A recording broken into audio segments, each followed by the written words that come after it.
Aí galera, botei um gásinho de fêmea nele. Ele saiu molinho, tem um outro ali que ele tá vendo, afastado 2 metros. Tá molinho cantando pro outro. Eu acho que ele gostou, botei 20 minutos de fêmea nele. Só um cheiro, não é dele não, ele veio sem fêmea. Só pra ver o que, que ele quer. Tá mais picotando, tá mais com ordem. Ó. Tá olhando o outro, tá picotando.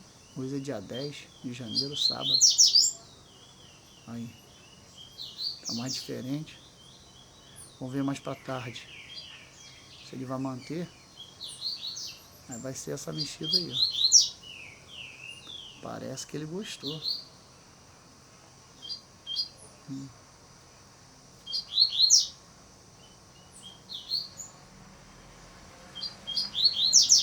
Aí. Pra cá tira, hein? Isso é só uma mexidinha que eu fiz. Tem ritmo.